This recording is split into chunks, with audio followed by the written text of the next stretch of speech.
you for joining me today, Ralph. You are the Absolutely. owner of Dad Starting Over and the proprietor of helpformen.com. You got I it. just came across your book, Dead Bedroom Fix, it was about a week ago, about 10 minutes after hearing you talk to Dr. Glover on his podcast. He recommended it. I bought it on Amazon immediately. I think it came a day later. I opened it up. I couldn't put it down. And as soon as I finished reading the book, I shot you an email because your email address was in there to do this podcast. So thank you Very so much for good. joining me today. This Yeah, is thank you awesome. so much for having me, man. I appreciate it a great deal. Thank you for getting the book. Thank you so much for the kind words. Appreciate it. So your story is surprisingly more common than most men would like it to be. If we can jump in, what got you to doing what you do now, working with Sure. men? About 12 years ago now, just over 12 years ago, I was married. I had 3 kids. The ages were 1 year of age, 1.5 years of age, 6 and 9 years of age. So 3 little kids. And I was on a vacation, to make a long story short, in sunny Florida. And then I discovered, thanks to internet technology, phone technology, and all that good stuff, I discovered that my then wife was having an affair. And so that really rocked my world. And to make a long story short, that ended the marriage, and it caused all kinds of turmoil in my life for the next several years. And it wasn't fun. And then part of my process of, I guess you could say, coping and my own little self therapy was to kind of go back to some of the things that I used to do prior to that marriage. That's what a lot of guys do.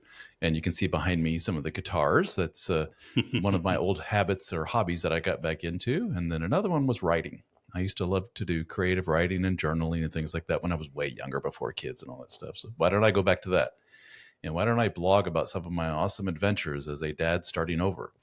And so I started doing that, found the domain Dad Starting Over available. It was for sale for like $11 on GoDaddy or something like that. And started writing. And of course, not many people read it because it's one of literally millions and millions of blogs out there. Until I wrote on this subject. I wrote on a lot of different subjects, all about finances and parenting and co-parenting and infidelity. There were 2 topics that got a lot of attention. One was my thoughts on sex and marriage, and the other one was women's infidelity. And the sex and marriage thing got way more feedback and clicks than, you can see all the stats from Google and everything, Google Analytics. That was the thing that moved the needle just ever so slightly. And then I started getting emails from people saying, can I talk to you about this thing you wrote about? And then somebody said the magic word, or magic words rather, you should write a book on this subject. I really like how you put this and this. I said, say no more. I'm looking for something to get me going. I'm looking for a mission of some kind. So I wrote a book, my first ever, and the book was called The Dead Bedroom Fix. And the first edition of that came out in 2017, and it didn't sell hardly anything until another person said, you should advertise this because it's really good. I really like it. You should put it like on Facebook or something. Facebook was selling advertising at the time, which was relatively cheap. You could get in front of a lot of eyeballs for not much money back then, 2017. Not so much now. And so I did put a little bit of money down and just started getting a flood of orders. I was selling them online PDF format on Amazon, and they all make it very easy to self-publish. And it did really well. And then it kept doing better and better. And I did a second edition in 2020 of the book, some things I had learned during all that time. And that did even better. And then I did a third edition in 2024, but I'm skipping a lot of stuff because during all of that, then I started up a men's group. I started putting out more and more content. I wrote 3 more books. All of those books combined don't do as well as that first book, The Dead Bedroom Fix. So what I learned after doing all this, and it's the sexless marriage, lack thereof, lack of sex in a marriage, is for whatever reason like the big acute pain point for a lot of married men out there. I mean, you could talk about myriad of topics when it comes to the negatives of marriage and the negatives of bad relationships and toxic relationships and all that good stuff. But the one thing that moves the needle more than anything else is sex and marriage. So, but what we found is that kind of gets guys in the door, so to speak, and they join our group and we talk about all the issues, but that's just the tip of the iceberg of a whole bunch of issues that guys have. But that's the most painful thing. So that's what gets them in the door. And we talk about it's your anxious attachment, your very anxious nature, your codependence, and all of this good stuff. But yeah, to make a long story short, now we have a men's group. Now we've created a new brand called Help for Men as of a couple of years ago. And you can learn more at helpformen.com. And our private community is called the Brotherhood. And we have just under 800 members from around the world in that group. and we get together for live Zoom meetings. We have discussion forums. We get together in person, all kinds of cool stuff. Yeah, I just finished. I was listening to some of your short form podcasts on your website prior to, and it reminded me you were talking. You have guys who submit their stories to you looking for advice, like, "Oh, I'm in a sexless marriage. What do I do? Should I get divorced? Should I stay? What can I do differently?" And it is kind of creepy seeing it from like the outside in. I'm single. I've never been married, but I've also probably dodged some bullets along the way. Thank God. And a lot of my was my own codependency, my neediness. I had the nice guy syndrome. Worked through all that stuff. But I remember, it reminds me of there was an instance with Dr. Glover where he was doing a free like Ask Me Anything, and I hopped onto the group saying like, I want to ask you about my coaching. What do you think about this? What do you think about that? And all the other guys were like, how do I get laid? How do I get laid? How do I get laid? Like, what am I doing wrong? And there was this one guy in the group who his face is like scarred into memory because it just hit me so hard how painful it was. He was an older gentleman. He had like facial hair gray and whatnot, like mixed pepper kind of hair, and he said, like, I'm dating this woman right now, but like she hasn't let me kiss her yet. Like, what do you think? Like, do you think she likes me? What's right? What's wrong? And he's like, well, okay, how many dates have you been on with her so far? And he's like, about 14. And every guy on the call simultaneously was like, oh, God, Jesus Christ. Read the writing on the wall, buddy. Holy shit.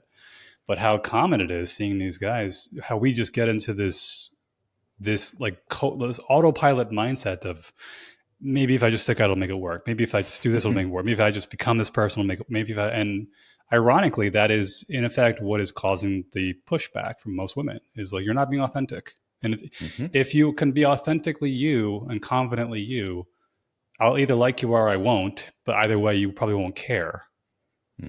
Whereas if you're pretending to be somebody. Yeah, there's an innate sense of scarcity in a lot of men when it comes to romantic relationships. Like that gentleman, for example, that you described would probably say, I haven't been on a date in years. And I finally found a gal that I get along with. And we're really cool. We have good conversations. We have good time together. We've become very good friends. But he has a very difficult time crossing into the sexual/erotic territory to escape the platonic and go into the more romantic side of things. And when you ask him, like, obviously, she's not feeling that for you. Why are you sticking around? Well, because I don't have much choice. He may be right. He may, not have a lot of the tools necessary to attract and keep a lot of women.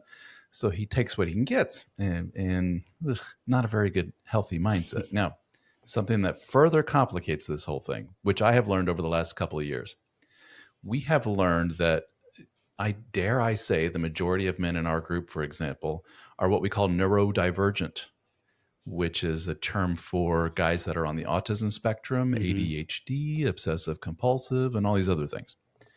They tend to have relationship problems. And they tend to fall in love very, very quickly. They tend to hang on no matter what. And they take rejection very, very hard compared to your more neurotypical dude. What we've learned is that's a big part of our group. And it helps explain away a lot of it. And a lot of them have learned I kind of need to recognize this about me and get some extra coaching or help to help kind of learn how to navigate a lot of this relationship stuff. Because I'm a little different from the average dude. They're not broken in any way. They're just a little different.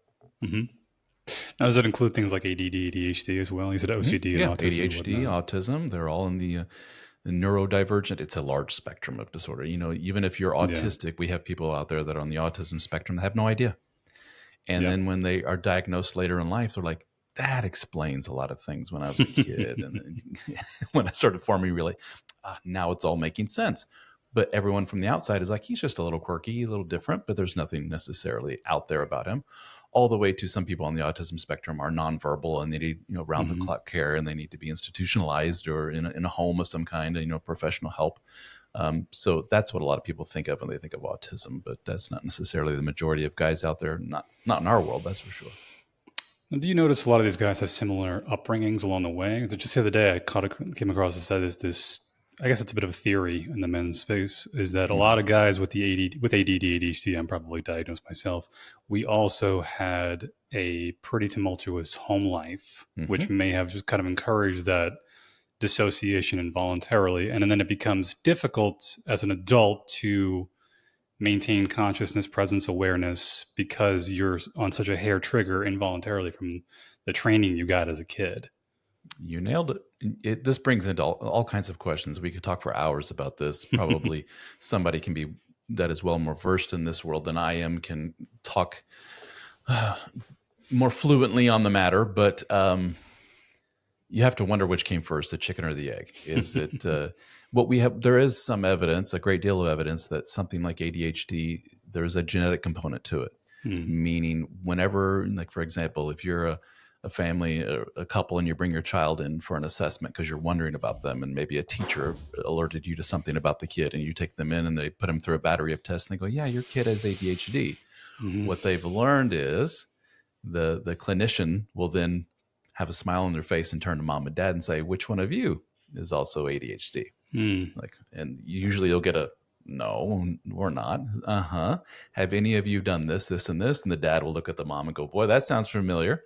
There's a big part of it is genetic, but then there's also what you allude to, which is maybe there's some also component as far as the nature versus nurture. Is it something to do with what we had to deal with as a kid? Is it under being a constant powder keg of stress? Is that cause a lot of issues? There's, absent father figures and stuff. We hear that a lot. Absent father figures. I was raised in chaos. Pardon me. Mom left dad, dad left mom. We often hear a lot of guys describe the relationship between their parents as being very loveless, very definitely not romantic in any way, shape, or form. And this can lead in different directions, that they too become very avoidant in nature, or they become very anxious in nature, and they're reaching out to their partners to make me feel better. They're always pursuing, "Do you like me? Do you like me now?" Because they didn't get that from mom and dad growing up. So yeah, it's never as easy as, "Hey, you just married the wrong gal." It's usually a combination of, "Hey, you married the wrong gal, that's not a good match for you. And by the way, we also need to put you under the magnifying glass, dude, and figure out what's going on with you." And more often than not, we end up telling these guys, in conjunction with working with myself or one of the other guys on the team for coaching, which is basically like mentorship, some guy helping you go through life with different life struggles, in addition to the group work.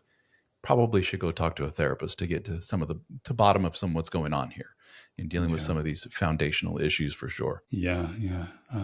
It's crazy how much that intertwines with a lot of other things in there. And I just had a thought and I lost it. Hold on. Yeah, that took me a long time to really grapple with and accept the idea that your childhood really does condition the rest of your life. Because it sounded, for a long time, it was just, "Oh, that was so long ago.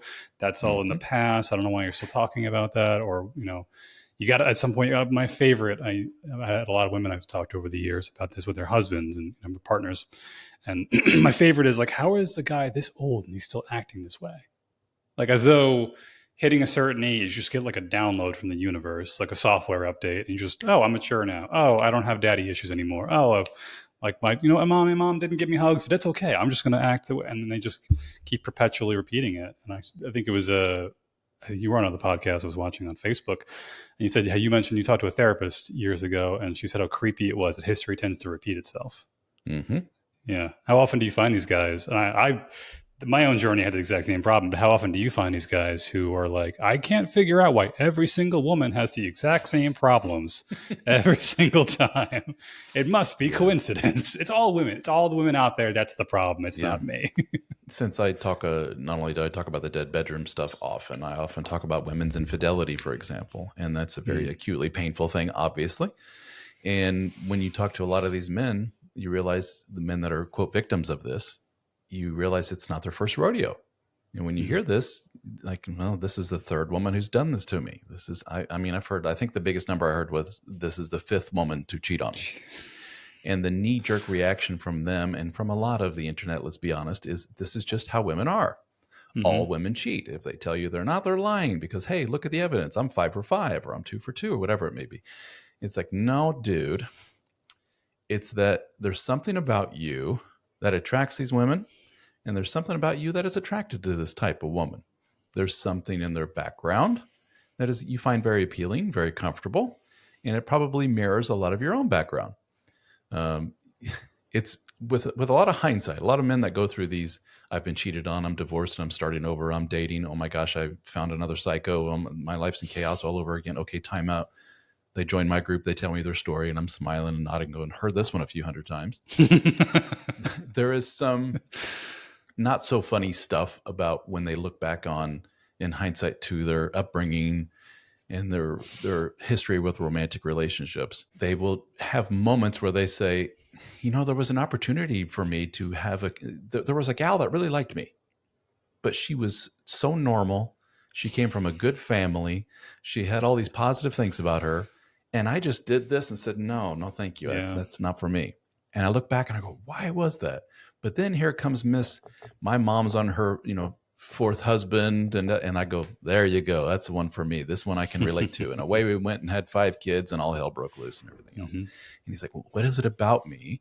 And these men realize just how, quote, you hate to use this term, broken they are at a very foundational level. And they got a lot of work to do on themselves, or else what I tell these guys is, you're going to do this again and again and again as far as romantic relationships are concerned, is finding these not so good people. That's not fair of me. I shouldn't say they're not good people. They're not at this stage of their life, and perhaps perpetually for the rest of their life, wired in such a way to make a long-term monogamous relationship work. That takes a certain kind of wiring and a certain type of tools in your toolbox to make that work. Mm-hmm. And for a lot of you guys listening to this, a lot of you meet over and over again the women that do not have those tools, and you don't recognize that, or you dutifully look past that, the red flags as we call them, and you persist in this relationship with these women, trying to make it work, and it just creates a lot of chaos. And you will learn a generational thing. Your dad or mom did the exact same damn thing, and so did their dad and mom. And guess what your kids are going to do? Unless you purposely say, time out, we're not doing this anymore. I'm going to change course. I'm going to leave the women alone for a little while, work on my issues. That's a tough one. A lot of anxious guys can't leave the women alone for a while. They need somebody to make them feel better. They pursue and they try to fill that void, so to speak. And, but, be a good example for your kiddos that we're not doing this anymore. Watch dad as he takes a time out from the late. There's not going to be a rotating conga line of women coming in out of the door. Maybe mom does that with boyfriends, but not me. This is going to be different. This will be a nice, structured, stable environment for you kiddos. This is how people do this. This is how they overcome trauma. This is all that good stuff. But it seems that's relatively rare these days. Yeah. Your book, so my angle, and listen, trying to get into the men's coaching space, is more from the more like science-based, evolutionary psychology, biology, neurology, all the fancy ologies you can throw in there. I'm not a fan. I would say I'm not a fan of spirituality, but I appreciate it as a form of holding the place of something we don't fully understand yet. But it still works for the most part. But personally, I really enjoyed like the neuroscience, the psychology, the behavior. And your book, you mentioned something in your book, and it like struck me like a ton of bricks. And I was like, this is exactly what I've been missing in my formula to try to explain this to guys I wouldn't say without triggering like an ego response from men or women, but it's also like a respect thing. And you said something, I couldn't find the page, but it was something along the lines of you have to respect the fact that we're operating on like caveman software. Like it's just, you can get as mad as that as you want to. But the idea is that whether you like it or not, in the back of your head still is a caveman and a cave woman. And they're looking for certain things in the environment, whether you want them to be or not. And they're a lot more powerful than you are. Like your ability to hold, be conscious and be present is not as strong as your monkey brain is. And even within the context of long-term relationships, there are just certain things that men and women are going to find attractive, whether or not we want them to find those things attractive as we agree with them or not. Like, it's not fair that men go for younger women or prettier women, or women go for men who actually are well-developed and have a good financial background and whatnot. Why can't we reverse it? I had a friend of mine who was a client of mine years ago. I do massage therapy as well. And it was a woman I had for years. And we grabbed lunch. I moved recently, but before I moved, she wanted to say goodbye. We grabbed lunch. We're talking. She's married, 2 kids, loves her husband. He's a great dude, a great father, a great husband, takes care of the house. She stays at home because she has a number of medical issues. And I remember her telling me, she's like, I love him to death. He's amazing. He's so good to the kids. He takes care of us. And I just do not find him sexually attractive. And I wish I could. I really wish I just don't. And I was like, oh, what's talk to me? Like, 'cause that's not unusual. I've heard it before, but what is it exactly? She's like, I can't explain it, but he's just like not masculine. And it's like he's got bad posture. He's tall, but he hunches over. He dresses like shit. He doesn't really groom himself well in terms of keeping his looks up. When he's amongst other men, like we're up on all the couples, like the other husbands, like they're confident. They're not afraid to just speak their mind. He's kind of withdrawn. And it's just like, I wish I could find him attractive, but I just don't. And drawing that connection, it's just like, that's the cave woman saying, like, you could do as much as you want. I'm not going to find him attractive unless X, Y, Z, these certain things. And you run over through a number of things in the book as well, but it's a form of, from the way I'm wording it now, is like, just respect the caveman in the back of your brain. Respect the caveman. You're not going to beat them. Caveman. I love it. Very well put. Yeah. It is, in today's much more progressive egalitarian, it's more so in certain pockets of the world for sure. Like, let's stick to the U.S. Certain parts of the U.S. are much more progressive and egalitarian and focused. That kind of stuff is very disturbing to them and very angering. I mean, I've had a lot of men who, like, in my book, for example, I have a whole chapter devoted to being healthy, getting in shape. That it's important. Don't lose sight of that. It's good for your mental well-being, your physical well-being. And yes, God forbid, the opposite sex tends to find that more attractive than a guy who's not in shape, you know? And so, but I've had men who read that chapter or probably don't even get through it. They get pissed off and they throw down the book in disgust. And they fire off an email to me saying, you misogynistic a-hole, blah, blah, blah, blah, blah. This is and I had one man, I don't know why this sticks out to me. I'm a professor, PhD of so-and-so at some Ivy League school. Big shot, dude. I can't believe this bullshit that you're pushing to men, telling them that all they have to do is get in shape and they will fix their marital issues. It's way deeper than that. And I said, that's not what I said. That's like number one of several things to talk, to work on, to try at least. And then in back and forth with emails, I realized he didn't read any further. It was such a major holy shit. Here is somebody basically, what am I doing? Putting the mirror in front of their face. Look, it may be you, in part at least. That guy, for example, was he always that way? The guy, your friend that you talk about, was he always that way at the very early stage of the relationship? Probably not. He's probably more in shape, more with it, more ambitious, more of a go-getter. But he experienced, probably, without knowing the full story, what a lot of guys experience. When you're caught up in the family machine and you become a father and a husband, and you're working so many hours, it is draining. It is exhausting. It robs you of a lot of your independence and some of that stuff that makes you an attractive mate at the beginning. And for a lot of men, it just whittles you down into this hunched over figure that's sitting on his recliner at 9 p.m. just flipping, watching sports, whatever, and grunting at his wife. And she's like, look at the guy. That's a very realistic thing, and that is very easy to succumb to as a dude. And women, same thing. Women report the same thing. There's countless women that say, I don't know who I am anymore. I'm just Billy's mom. I've lost my identity. We have some version of the same thing, and it is not attractive. Now, the thing is, though, the overall picture is one of long-term monogamy, and this is nothing that I invented. There are authors that have written on the subject, Esther Perel and so forth, who point to when safety and security and long-term familiarity and everything else enters the picture, sex, eroticism, sexuality, romance, whatever you want to call it, kind of goes out the back door. And it's this constant dance of reintroducing it and saying, no, we're bringing some of that sexuality back in here. Now, I know it makes you feel a little unsafe, spouse, but it's important that we stay connected that way. Date nights, dressing sexy, doing things, remaining independent, doesn't necessarily always mean everything together. But at the same time, we have to bring in some of that familiarity and comfort and stability and everything else. That's why we're doing this. But at the same time, it's always this back and forth dance. And most people get lazy, for lack of a better word, and just say, screw the independent, sexy stuff. Let's just bring comfort in the front door and lock the back door, keep everything else out. And then they wonder, hey, where'd the sexy go? It's a difficult dance. And not everybody has the tools in their toolbox to make that work. Not everybody has the temperament. Not everybody has the personality to make that work.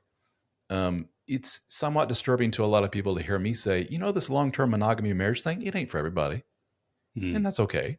More socially conservative religious types go, excuse me, if we throw out marriage, then all of society, goes to shit. We can't do that. It's like, well, I contend, because I speak to the people day in and day out who, at the early stage of this relationship game, if they were honest, they would have told themselves, I don't know if it's really for me.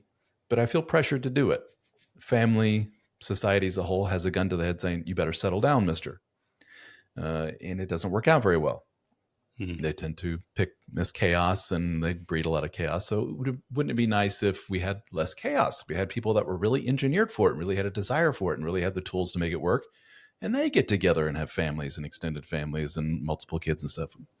But yes, the birth rate would go down quite a bit and everything. There's all kinds of socio-political, and economic things at play there when the birth rate goes down. That's not so nice. So it's a difficult subject, and it's an interesting one that I could talk about, and I do talk about all the time. If you follow me on Dad Starting Over and Help for Men on all the social media channels, I have all kinds of videos on this stuff. What was serendipitous or coincidence or creepy? I don't know which one you want to say it. You quoted Esther Perel in your book, and at the same time, I was listening to the audiobook, not like while I was reading the book, but whenever I drive places, I listen to audiobooks, and then when I get home, I read physical books. I was listening to Mating in Captivity. Mm-hmm. And like the section that you quoted, I literally heard earlier that day, just out of pure coincidence on the audiobook. But it is interesting that you mentioned this in one of your, I think it was a Twitter post or something. It was like comfort kills desire, the risk of safety. There's a risk of safety in marriages and how it kills eroticism, and how I think a lot of men, women too, they just don't, again, this is the caveman, cavewoman thing back again. It's like mom and dad are not, this, it's tough to be like erotic as mom and dad versus being erotic as like Joe and Sally who first met. And especially when you have little kids around, like how do you create that space? How do you tap into the energy again? How do you do those things? And I think we try to force something that, again, those cave people in the back of our brain are like, no, this is not how we do things. We're not going to buy into this. It's like, we know you're running on zero sleep and your kids are nagging at you every 5 seconds and you had no time for yourself and you're trying to just like jump in bed and do something. It's just not going to work. But then voluntarily saying to yourself, like, we have to carve out time to dress up nice, go to the gym, start taking care of ourselves, be someone independent, create some kind of distance, polarity between the two of us so that those magnets can let themselves pull themselves back together again in a healthy dance back and forth. But I think nowadays there really is an element of trying to push down the biology and just saying like, oh, it's not, it's cultural, it's patriarchy, it's that, it's society, it's not. And it's just like, you can argue as much as you want, but there's a book, I don't know if you've read it, it's called The Evolution of Desire by David Buss. Oh yeah. Yeah, and that was, I just finished reading that about a week ago, and it was hysterical because it was like, oh, everything that you think men only do in America, literally every country around the world, including those like indigenous peoples on a pocket island you've never heard of, they're doing the exact same thing. Women too. And the whole point of the book being like, listen, we can't argue with it, but now that we know about it, we can work with it. And I wonder, I'm curious what you thought on this. I had a thought recently that I think like red pill, MGTOW, things like that, it's almost like a collective grieving of romanticism. Very well put. Yeah. Well, you got like some good sayings, my friend. Are you writing these down? I have a whole document I add to them every day, and they hit That's me. a very good, yes. I think very well put. Those are a lot of men that have been sold a bill of goods, if you will. Women too. Meaning, hey, relationships are XYZ. This is how they are. Long-term relationships in particular. And then they probably got hurt in some way, and something kind of, quote, opened their eyes, or they took the red pill, to use the Matrix metaphor, to show them, to peer behind the curtain, to see like, oh no, it's actually, there's a lot of not so nice stuff here, and a lot of caveman code stuff like what we talk about and other things. But then they take it a little bit too far, and it goes into pretty extreme misogyny and all women are whores and everything else territory, which is in essence a backlash and reaction to being hurt. There's a lot of very hurt guys. I was there's a an influencer content creator who's very, very popular, way more popular than I am. He has the beard, Richard Cooper. I don't know if you know that name. I think I have his book. I haven't read it yet. Gray beard, bald guy. Oh yeah, I know what you're talking about. Yeah. And I was watching this stuff, and it appeals a great deal to a lot of very hurt guys because they're listening to a lot of it saying, "Right on, brother. Yes." And when you listen to his story, you go, "Ah, there it is." It's the same kind of villain origin story of all these guys. He was hurt by a woman. He was in a relationship, if I remember right, with a single mom, and he fell in love with the child and with her, and they started a life together, and she hurt him and left him. And his entire online career has basically been a response to that. That's a big picture version of what I see from a lot of those guys. And those guys are in my video comments on a daily basis. And they scare the hell out of a lot of women because a lot of women are kind of wide-eyed going, what the heck is this? And I say, yeah, just a lot of hurt dudes. You just have to roll with it. It is what it is. Yeah. I think with the women's movement, it may have overshot a little bit because it didn't realize, and in the women's movement, but also like postmodernism and things like that, that there's my analogy to this is like, it's almost like we're trying to drill down to the core of things in society. And here's another one liner we'll say, that like drill down to like the core of things. And you're convinced that like at the very, very, very core of all things in the world, all things human behavior is just this malleable thing that we collectively decided. Like like a representative from every man of every culture around the world all got together and said, okay, curvy hips, nice boobs, and looks young. We all agree, right? Except for that guy, he's into fat chicks. But everyone else, we're all on board with just like how we're going to find women attractive, right? No, it just happened. And I think when you're drilling down, you inevitably hit this layer that's like biology. And the harder you try to drill through it, it's almost like a rubber band. It's like the harder you push down, the harder it's going to snap right back. I think you're kind of seeing that in a sense of how many men and how many women, like they try to be attractive to the guys that or women, men or women they think they're going to be attracted to, but they just can't find the attraction going. They can't get it going with it. You know, you talk about drilling down to the core. They want to see a malleable core that we have ultimate power over, that we can morph and mold to whatever we want. People also want to see fairness at the core. They want to see some kind of moral code that makes them say, yes, all along there was a core of good there for whatever that may be. And what they see is a core of, no, like he's animalistic stuff, caveman stuff. That's not so nice. And it is not red pill or misogynistic to point that out. In fact, my favorite authors when it comes to all this stuff all tend to be women. Esther Perel. There's another gal by the name of Wednesday Martin who wrote a book called Untrue, which is about sexuality and long-term monogamy in women and her grand epiphany, personal, grand epiphany of I felt turned off when I was in a long-term relationship and I felt broken. And then I realized after all my research, and she's a PhD, that, wow, this is a very common thing amongst women, that once we get comfortable and secure and everything, we tend to lose the sexy spark. And she wrote a whole book about it. This is a thing. It's been a known thing for decades now, but it's not been, I guess, very much in the popular culture. And you got to kind of wonder why that is. I think we have very much a marriage industry, a long-term monogamy industry that needs to keep humming along. And for somebody to point out, I often joke that we need to have some kind of pre-marriage boot camp for a lot of people, that you sit men and women down and say, this is what you're in store for. This is what it's really all about. It's going to take work. And here's the kind of work you need. It's not going to be all rainbow sunshine and you're not going to be head over heels in lust with this person from now until the end of time. It doesn't work that way. The date night thing, the scheduling sex thing, this kind of thing. Yeah, it's on the surface sounds kind of boring and eye rolling to a lot of people, but this is reality. And somebody's going to get sick and somebody's parents going to die. Somebody's going to lose a job. This is real life. Problem is that if we did have that boot camp, I think, and sit people down and do that, what percentage of people are going to go, I'm out? Especially a lot of young men. We're hearing from a lot of young men these days that sit back and watch their mom and dad do their thing and they go, I'm opting out of this thing. I kind of like single dude thing. Besides, look at the plethora of cheap, for lack of a better, readily available sex from a lot of women out there. All I got to do is pick up my phone and go flip, flip, flip. And next Wednesday I got a date. It's probably going to result in sex. And now you're telling me I should marry and go through all this work and stuff to get what exactly? Which then pisses off a lot of women because what are we saying? That men are primarily interested in long-term relationships for sex? In a way, yeah. Not necessarily, that's not it, but it's a crucial component to the whole thing for sure. Are you familiar with pre-Cana in I think it's the Christian or Catholic Church? Say it again. Pre-Cana? Is that the premarital? Yes. They do a little I went through that with marriage number one. Oh, you did?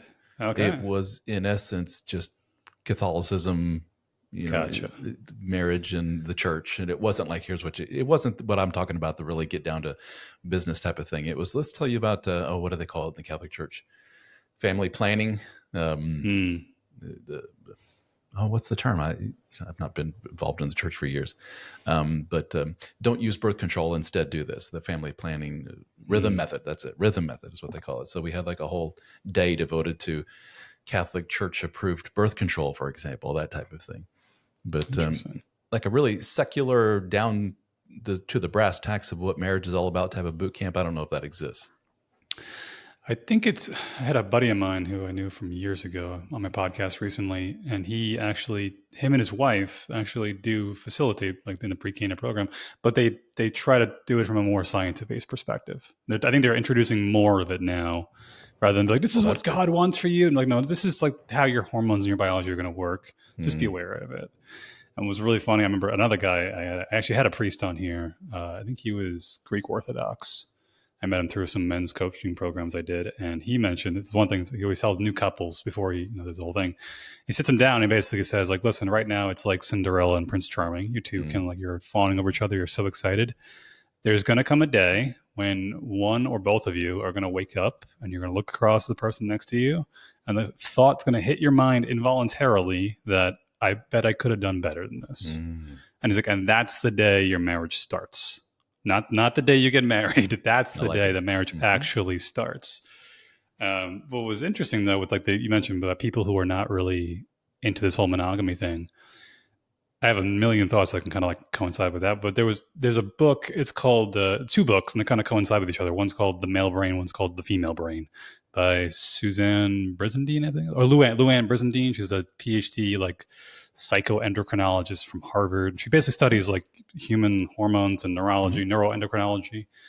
And she's a psychiatrist, and she basically does therapy for people, explaining like, here's what's going on in your head right now at this point in your life. And the male brain, she starts for both books. It basically starts off like in utero, newborn baby, like prepubescent, toddler years, all the way up to pre-puberty, to puberty, to adulthood, to you just got, you found a woman you love, or the woman's pregnant, the mommy brain that goes through late stage, like, later years. And they talk about this one particular finding in, I don't know if it's been proven in human beings. I'm pretty sure it's going to be proven soon enough, was that there was a particular genetic sequence somewhere in the code that, depending on the length of it, actually had a correlation to how likely you are to prefer monogamy versus like multiple partners. Interesting. And what they showed it was with, I think it was like these kind of moles or voles, underground rats. And they had one subspecies that when they paired off, they would basically they'd pair off, they'd screw for like 48 hours straight because they were just trying to bond. And then they would mate for life till they died. But there's another variation that was like, they would just have multiple partners nonstop throughout their entire lives. And what they found is that when they took like the gene of the monogamous one and they put it into like the polygamous one, it would become monogamous and vice versa. Interesting. Wow. And so there is something, but again, you're going down to the core, aren't you? Yeah. You're laying down to that genetic core of like, some of this is just, I was talking to Dr. Glover about this, and I said in one of our previous chats that the more and more I learn about human behavior, the more the concept of free will slowly starts sliding away, and you realize just how much we're programmed. What is it? Sam Harris said that we can't decide. We don't decide what it is that we decide to do, or something to that effect. Where everyone thinks I have complete control and free will over my reactions. Like, no, that's not how human behavior works. Which makes this long-term monogamy thing that much more fragile, if you think about it, and how much overt work. Everyone hates that four-letter word, work. How much overt, purposeful work it takes to maintain it, in patience and compromise and sacrifice and all that good stuff. And again, back to what I said earlier, what doesn't help is that I liken it to like a giant menu, like you get at some of these, fancy steakhouses where they go, here's the wine list, boom, and they put it on your table. I'm like, Jesus, you're flipping through going, I don't even know where to start, and I don't know where to look. Same thing with online dating. You're flipping through pages and you go, he or she looks nice. And they go on a date and they go, this is great. Let's go on 3 or 4 dates. Great. Are we boyfriend, girlfriend now? Well, I still have this much of the book to go through. So I don't know if I want to stop here, because Mr. Right or Mrs. Right could be right around the corner. This is where this whole concept of these situationships comes up. It's two people afraid to commit to each other because there may be something better around the corner. It's sad. Well, the tough part there as well is, I heard this phrase, I think it was Michael, he's on the Daily Wire. I can't think of his name, but it was what his name is, last name. But talking about guarding your marriage, guarding your relationship, and I think getting to a point where as two adults you can basically say out loud, like, listen, we're not above our own temptations. We're not like gods here. Like, we decide we have to recognize that certain temptations could be around the corner. This happened with Mike Pence. I remember a while back. He was in the news because he didn't want to take like a private lunch with a reporter behind closed doors. Female. It was like he just can't control himself. Like, maybe that, or he's respecting his marriage, or maybe he's afraid he's going to get Me Too'd and there's no proof or evidence of what happened. That's how I remember that story came out. I took that as a guy who's like, I've seen the stories. I know how this could go. He said, she said, let's just bring the third party and have him sit there right at the table with us, and just in case kind of thing. And you're right. There is, I often say that you need to be aware of the person that you're with who tells you, I don't need boundaries. Because why? I'm not like that.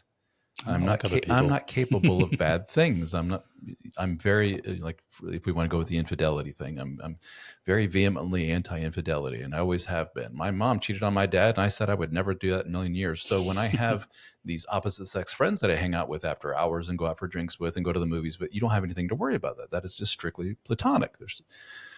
While a person who is a better appreciation of their innate nature as a human being would say, I'm in a strict monogamous relationship here, presumably with this guy or gal. I need to put up boundaries between me and some other people. And no attractive person at work, I don't want to go out for coffee with you. Thanks, but no thanks. What I have seen is that is more difficult for the women in our lives because they don't want to be seen as this disagreeable bitch, for lack of a better word. They want to be agreeable and please everyone. And they don't want to be ostracized from their social group. So they will say, yeah, sure, that's fine. And that sometimes doesn't lead to very good things. Yeah. And even you mentioned earlier about the wine list, the menu. I think it was so funny hearing about this from the Evolution of Desire book, is this idea of you have to also respect, and it's throwing back on our faces, which is really funny, that the women's movement really did propel women up, and we really tapped into a lot of intellectual capital that wasn't really being utilized as well. And I think you can make a case that a lot of the technological advances we've had in the last 50, 60, 70 years is letting women into these spaces that were traditionally men only. But ironically, there has been here's biology again rearing its ugly head, is that there's a bit of a kickback from the imbalance of men and women in these spaces. And a good example of this is that in a lot of colleges and universities where there is a disproportionately large number of men than women, monogamous culture is more prevalent. And then when you reverse it, hookup culture becomes more prevalent. And it's the same thing of just trying to like safeguard where you are, who you're amongst, what you're with. Like, I work at I'm a married man, but I work at a job that has nothing but women all around. Like, good luck fighting off those temptations. Oh, I'm better than that. I'm not. Good luck. What is it? The Coolidge effect? I don't know if you mentioned it in your book or that had me dying just thinking about the fact that it's just like, it's an involuntary response. Your body goes, oh, cool, something new. Time to get a little bit more excited. And it's the same thing that happens with guys trying to deal with pornography. It's like there's a never ending variety of new people. That's why it's so damn difficult to quit, among other reasons. That it's infinite variety, and your body literally runs on novelty and variety. So you, again, trying to safeguard in a certain way. I say, like, I'm just not going to hang around these types of people. Why? Because I know they're going to influence parts of me subconsciously that I can't control, but I can get one step ahead of it. And so, keeping with the novelty concept there, how can we take that nugget of information? Let's say I'm in a long-term monogamous relationship to a woman, 15 years, we're married, and I'm learning that novelty is really important. And it would seem that it's really important to the ladies. Like, a lot of them experience a real, like, almost dormancy in their sexuality unless some kind of novelty is introduced. And they're like, whoa, I'm awake. How can we somehow conjure that up within a marriage? That's kind of key, which is in part, a big part, what the Dead Bedroom Fix book is about, is kind of reintroducing some of that energy that brings about, or at least mimics, some of that novelty. And what I call in some of my material kind of fools the system into saying, whoa, something new, something titillating, something fun. Now, at the same time, there's a lot of people saying you're going down some scary roads there. Because if we're talking about some of the more obvious things, are like sexual role play and things like that. Some people move the needle way over here and do things like swinging and open marriages and stuff. And then all kinds of hell breaks loose and all kinds of chaos and reintroducing new human beings. I often say, like, here's the complexity of a long-term monogamous relationship. Now you've just added layers of complexity on top of it. When you introduce other human beings, like, no wonder it all goes to shit. So there's some happy medium there, some things that we can learn. And something that unfortunately we don't have a lot of in our little social circles, I'm hearing again and again, is good role models for how to do all this stuff. Like, Yeah. who do you go to for a happy marriage? And they're like, I don't know. It used to be uncle and aunt so-and-so, but they got divorced. And I used to think grandma and grandpa so-and-so, and then grandpa died. And I heard all kinds of horror stories from grandma after he died. So they're out there, but they seem to be a little bit more difficult to find. I'm thinking to my wife and I, we have a couple that we hang out with every now and then, and I hate to dig further because on the surface, they seem great. They're about 10 years younger than us. They have a couple of kids, but when you look at their families, their extended families are all great as well. And so there's something to that extended family background, and they all learned.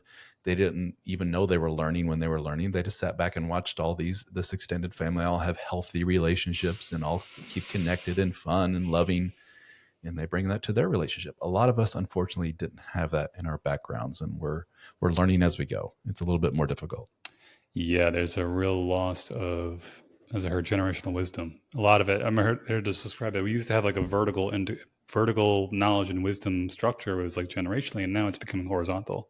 That everyone's going to everyone else around the same age. Like, how did you do it? How did you do it? And we're just kind of trial and erroring our way through life. But in the process, we're succumbing to our, for lack of better words, our lesser instincts or lower instincts. In the process, you've got people just going down very hedonistic pathways, falling into drug abuse, porn abuse, hookup culture, women are this, men are that. And it's like, well, yeah, it's respecting the fact that there's a part of you as a man that would like take away everything else as far as like what makes you a civilized, well-rounded man. Is there's a small nugget somewhere in the back of your brain that's like, yeah, I'd fuck 100 women if I could.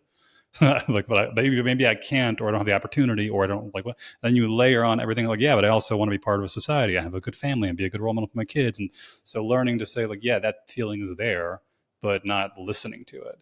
And I think what a lot of people now, what a lot of younger folks are doing, just trial and erroring, and they're just like, the only signal they're getting is like, yeah, go hook up. Why not? The novelty, Coolidge effect, keep going. Like this, and not only that, it's in your back pocket. You could pull out your dating app and just swipe left and right through. And it's this sense of like an open door policy, or like the back of your mind. It's like backdoor policy. Or there's another good book. It's called The Paradox of Choice.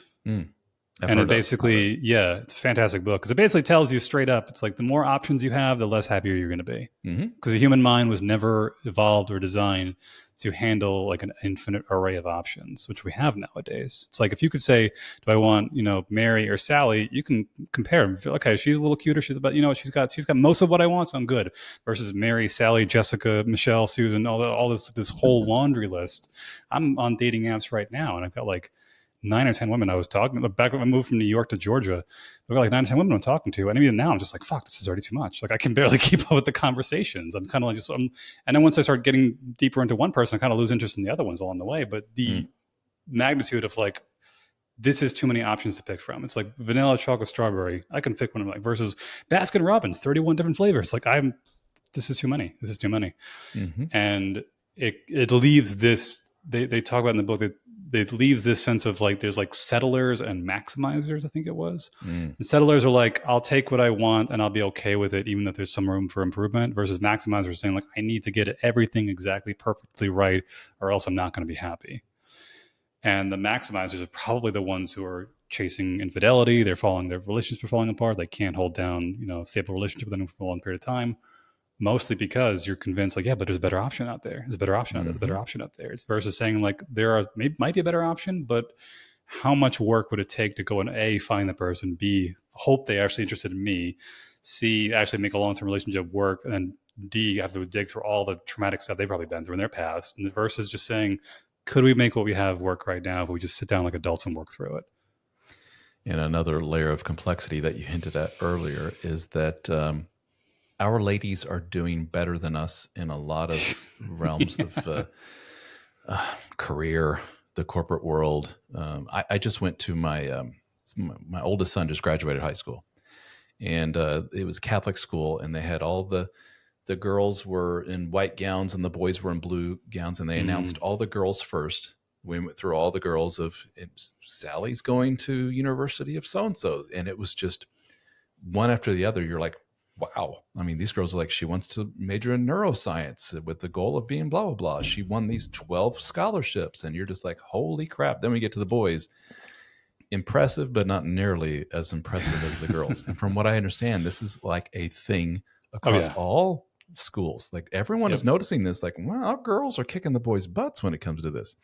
And what we've learned is that that has pretty major repercussions on the old dating mating game, if you will, because we got a lot of gals saying, number one, I want to concentrate on building this career. I'm going to be a doctor of so and so and so and so. So they're foregoing a lot of those younger years of courtship and everything else. Let's just set that aside, focus on this. That's not very good for the mating game. And then once they are at a point of, I'm ready now, their criteria for a mate is, it's, yeah, way up there. And they look across the aisle, like those gals look across the aisle, the boys at that high school graduation, like, oh, they're not nearly as ambitious as we are. It's not very attractive. I'm looking for a guy who's also going to want to be a fellow neuro whatever and a lawyer. But this guy's like, he's going into the electrician trade, which is great, fine, whatever. But that's not really my cup of tea. On to the next one. And when you got the big wine list, on to the next one is a lot easier. So let's say you got some poor dude that's like, I come from a great family. I know what I want. And what I want is strict monogamy. I want to marry a woman and I want to be by her side no matter what. I want to have the 2.5 kids and the picket fence and everything else. He's like, here I am, world. And the world's just kind of yawning and saying, you don't really have it, dude. It's like, what do you mean I don't have it? Look at my laundry list of stuff I have. And the world's, we see some semblance of that with these guys that are 40-something years of age and divorced, and they put themselves in the dating market. And they lead with all that stuff that they think is really great for potential mate stuff. And they're like, I have a job, the 401k, look at my career, look at my 4 kids I made with my previous marriage. And that's it. And the women are like, boring. They're looking for excitement. They're looking for fun. They're looking for adventure, something sexy. And these men just don't have it. So it's a very interesting time that we are in for sure. Yeah. And well, in your case, you mentioned in the book, your current wife is a doctor. And she makes a surgeon, more than you. But even then, seems like she still can't keep her hands off you in certain ways. So far, so good. Knock on wood. And well, that to me right away alludes to this idea of how you see a lot of the guys in like the red pill and angry comments on YouTube and whatnot. It's like, oh, they only care about Chad, 6-pack, 6 foot, 7-figure income, all this stuff. And it's like, there's probably no shortage of guys out there who are dating women that you would think are out of their league because they make more or this or that. But to me, that basically says that hypergamy is multi-layered. It's not just financial. In your case, your perfect example to say, like, actually, I have other ways that she looks up to me that is not financial that makes her attracted to me. And I've learned to lean into those, we refer to like compensatory attraction mechanisms. I'm not the tallest guy ever, but I'm very confident. I'm not the smartest guy ever, but I'm really funny. Like there's things you can do to level it out and recognize like there's ways that you can figure out within a relationship. What can I do to make you attractive to me that is not within the ballpark of what I'm, like I said, a wife's a surgeon, for God's sake. That's probably making crazy money with that. But I also know how to, like, be flirty. I know how to do this.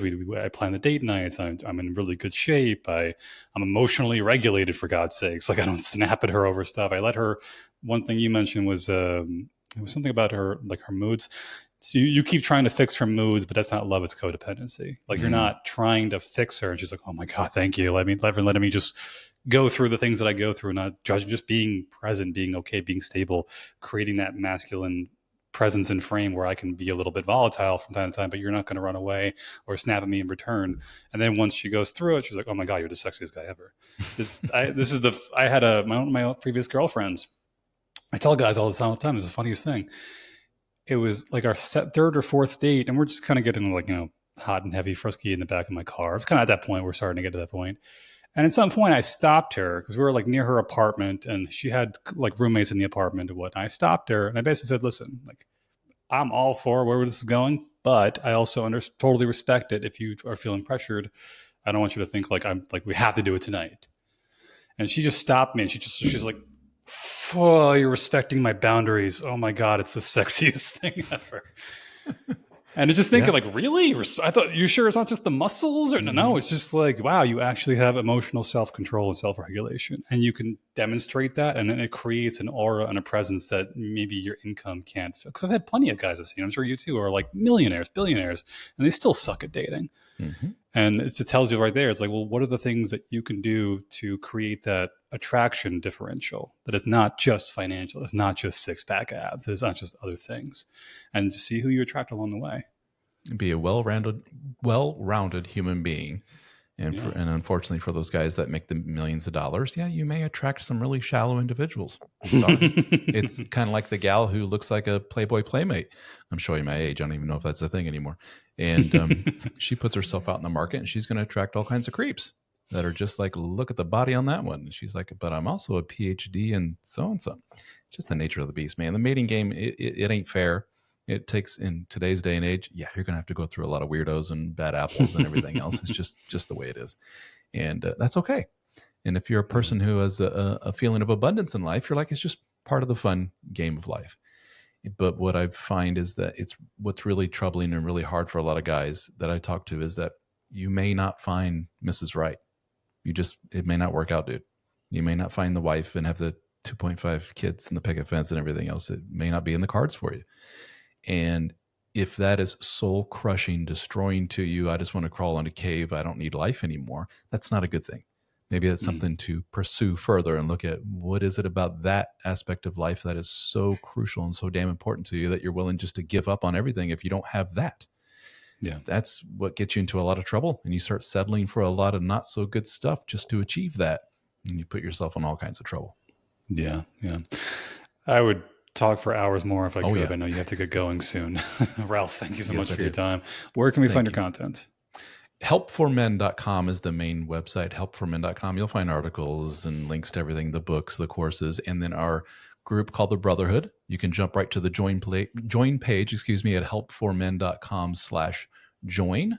And again, we have on the Brotherhood, we have the forums, we have the live Zoom meetings, we have all my books at no additional charge. We get together in person. We have the coaching, free courses, all kinds of cool stuff in there. So check it out, the Brotherhood at helpformen.com. Awesome. Ralph, thank you so much for your time. Thank you so much. Appreciate it.